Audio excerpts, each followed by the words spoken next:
Okay, in this little video I'm going to show you how to edit your calendar. So we're just going to head right to the back room, and I would like to add a new event, so I'm going to go to the events calendar. And as you can see here, we already have an event that I put up earlier, Seminar Christian Parenting. And I can either click on this here on the 18th to edit it, or I can click on the little red X to delete it. And I'm just going to go ahead and delete this to show you how that works. You just hit the little X and a pop-up window warns you that you're about to delete it. You hit OK and it's gone forever. So down here, if you scroll underneath the calendar, you can actually add new events, which I'm about to do. So I'm just going to type in a title here. Children's Concert by Scott Perry. And right here in the link out, if you have a website that you want the event to link to, you can go ahead and do that right here. And I'm gonna do that. I'm gonna link to Scott Perry's website, the child songwriter, and his website is pbsmusic.com. Down here you do a little description, and I'm gonna type that in there. Look at that, I'm a fast typer. And here we choose the date. You can either type that date in by doing it like that, or you can choose it with the calendar. So we want this concert to be on the 25th. That's the day of the concert. And right here, if the event is more than one day long, you can go ahead and click the ending date. And on your calendar, on your home page, it will expand all those days. You know, if I started on the 18th and end on the 31st, all these days would be red. But this is just going to be a one-day event, so I'm going to keep it like that.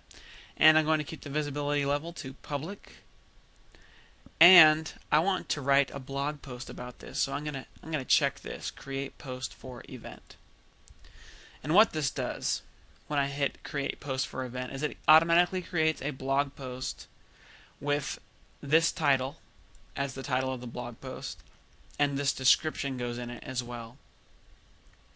And I can choose right now to have that publish as a draft so that I can then go in and add more information to it without anybody seeing it first. Or I can just go ahead and say, yeah, publish it. I'm just going to go ahead and publish it right now, and I'll edit it later. But if someone sees it the way it is right now, who cares? I'm going to hit add event. And here we are. Children's Concert by Scott Perry. Now I'm going to go back out to my website, and as you can see here, this has got old data on it. It has the 18th, Christian Parenting Seminar on it, which we erased. I need to hit refresh on this page to see the new content. And there we go. Now we have the Children's Concert by Scott Perry. If I click on that for more information, it brings me up a description. So it's got the title right there. Here's the description. Here's the link out to Scott Perry's website. And here is a link to the blog. So if I click on this one, I'll go to Scott's website. If I click on this one, I go to my brand new blog post, and there it is. Now if I want, and I probably should, I can just go into my back room and edit this post and add some more stuff to it, maybe some photos, jazz it up a bit, make it worth people's while for clicking on. But I'm just going to leave it like that for now.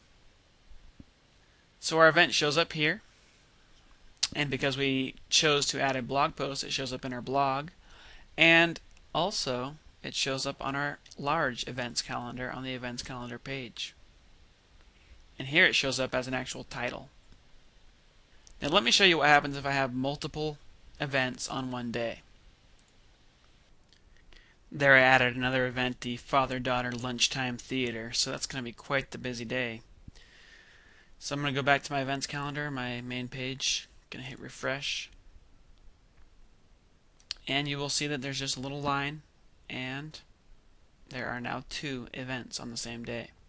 And over here, if I scroll over this the 25th, it shows me both the titles of both of the events. Enjoy your calendar.